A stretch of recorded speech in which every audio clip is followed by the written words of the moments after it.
Yep, it has got two of these. I know it's a lockdown. People have been asking quite a number of questions. So yeah, I'm just doing a little follow-up video, a quick one with a few things that I've discovered.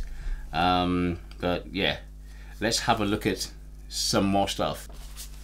In the box, you get this, the cover has one built in. You can see that.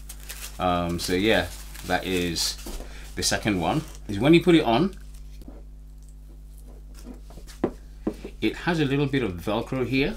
So when you're using it, it doesn't dangle. You know, this cover thing doesn't dangle. So that's, you know, just a nice little simple touch. First thing, really, who is this for? I'm mainly in Pocket 4K, 6K groups, so, you know, I'm going to talk in relation to those cameras. And I believe that this is specifically for shoulder rigs. And we know it's a weird camera, but that is the use. I've seen a few pictures of people who have these, and, you know, it's just like the camera and, you know, it's just mounted on top, which you can do, you know, there's nothing wrong with doing that. But the previous EVF I had, which was the Field World, what was it, 3.5 EVF, we needed things like that because there weren't any high bright monitors. You know, now you've got all sorts of, you know, monitors with crazy nits so you can see in the sun. So really, what is this for? For people using shoulder rigs. Yeah. Okay, now a couple of questions that I get a lot. 1, power. 2, mounting.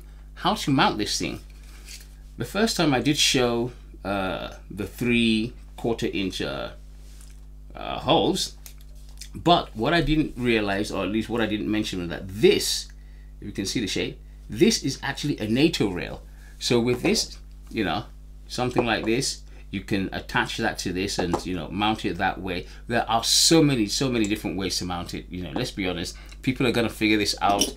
You can use that, you can use something like this, you know, whatever works for your own rig, that is how you're going to mount it. It's not a problem, it really is not a problem, even with the ports out on the right, because first of all, we're giving this right angle HDMI, so that points the cable away. You can use it or not use it, it really is up to you. Now, for power, we have the DC port, and we also have the USB port as well. I have used both. I also did a test with the USB. Some people also have these NPF batteries, so put a DC cable in there, you know, to that, done. It also comes with a D-tap cable, so powering it, not really an option, but wow, USB, okay, that kills it. Let's have a look at the result of powering this through USB. Sorry about the poor video quality, it's just my phone. What I'm going to do is, this is a tiny little 10,000 milliamp power bank, so it's really small.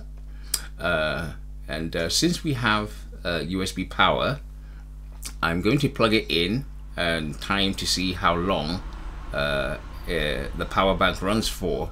Let's start the timer, and we see as we plug in, it turns on, we see the blue light.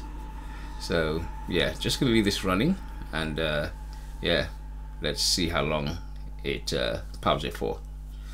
We have just hit 10 hours recording. Okay, this ridiculously tiny power bank, still one light, and we just hit 14 hours. Let this sink in, people. 14 hours. I missed it, it stopped at 15:57, so I just grabbed my phone to get this shot. Yeah, I know, right? That's 16 hours. 16 hours with a tiny little, you know, USB power bank. You know, get a USB cable, stick it in, forget it, all day. That's it, power, sorted. Another quick thing I want to talk about is the screen. As I mentioned earlier, I had the Field World, and that was an 800 by 480. That was the resolution of that screen. This is 1440 by 900. It is so sharp. it is so sharp. That's what it looks like and feels like when it's, you know, up against your eye and you're looking at it. No pixels, you can't see the pixels. What I'm going to do is, let's have a look at the menu. And now I'm going to turn the EVF on. The button.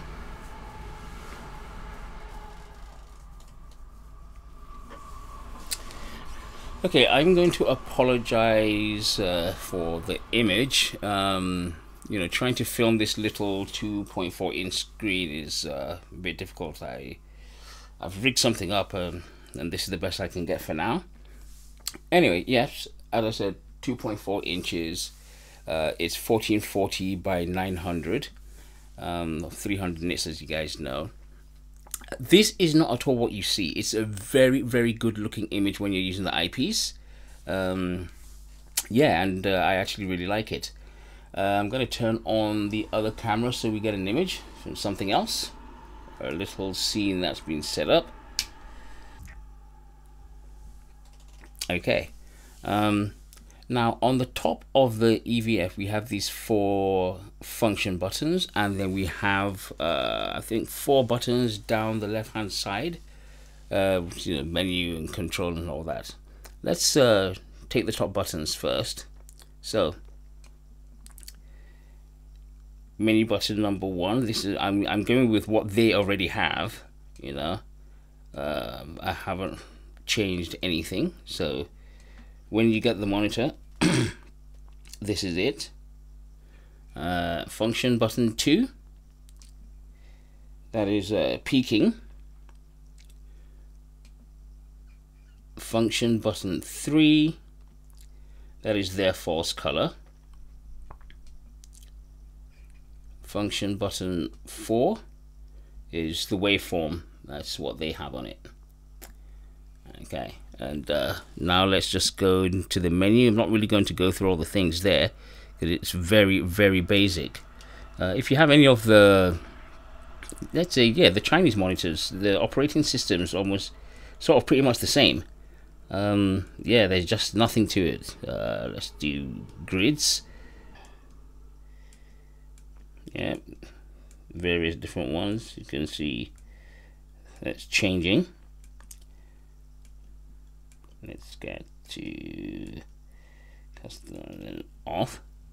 Just come down. Sorry, I'm trying to do this with so crosshair on or off, you know, grids. Sorry, the other one was guides. Yeah, so there isn't really much to it. Come down one, that is video configuration, you know, where you get all these settings and stuff, you know, brightness, contrast, and all the rest of them. Yeah, let me come out that. And then the next one down is system configuration. Let's go in, you know, select your language, duration, that the image stays up and all that stuff. Waveforms of load alerts and all that kind of stuff. Let's come out. So just sorry, bear with me, I'm trying to hold a lens up against this while I'm doing this. Yeah, lot configuration. Let's go into that. You know, either lot on, off. I haven't got any lots loaded on this, you know, and all the rest. Then function setup. This is where you know, set up those 4 function buttons that I showed earlier. Let's come down and out of that.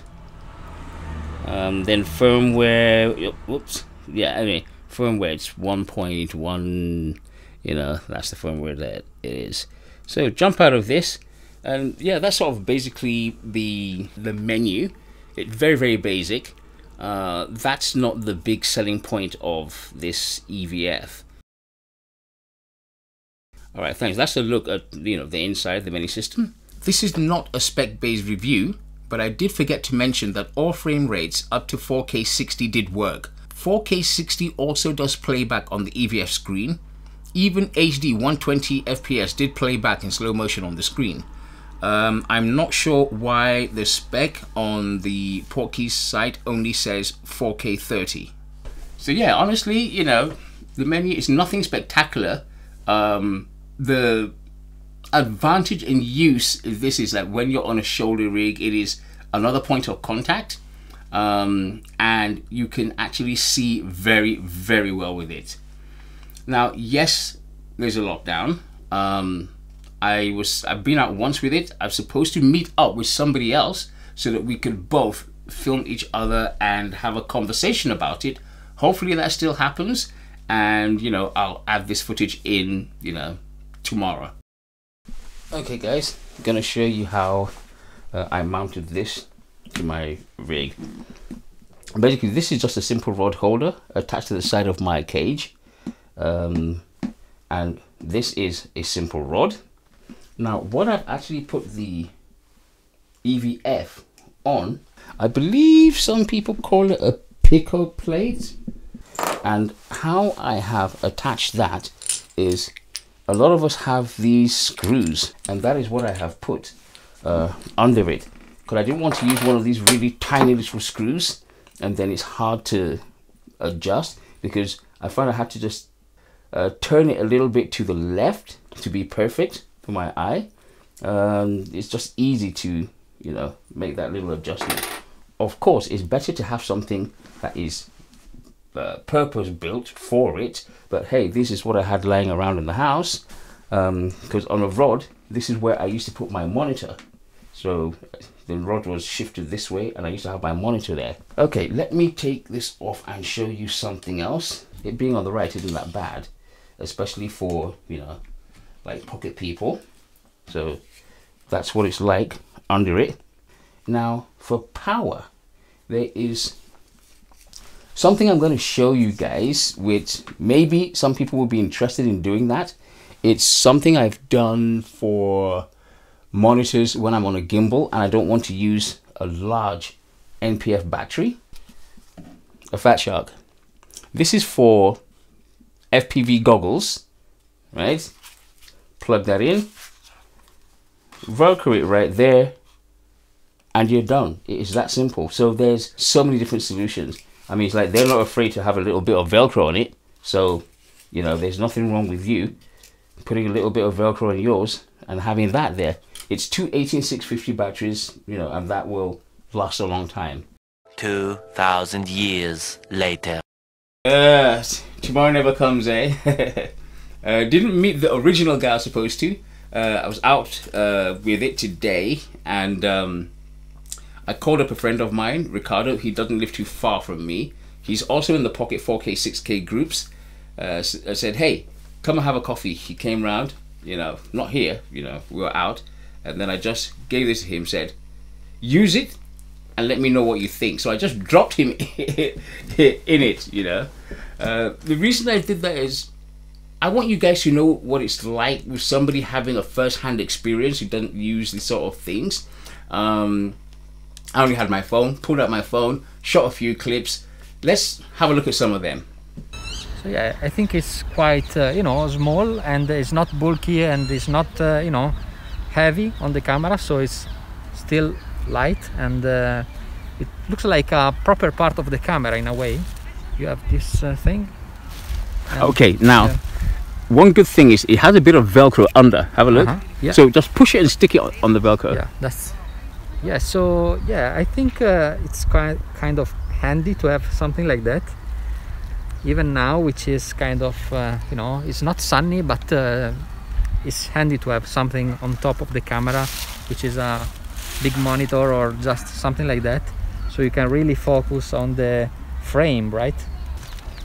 Yeah, it's really helpful because, you know, sometimes you can't really see from the screen. I mean, I'm not usually used to EVF, but I think it's kind of clever to have something like that. Wow, there is also the false color from here. Okay, so yeah, you have all the function here, so you just click, yeah, and then it's quite good.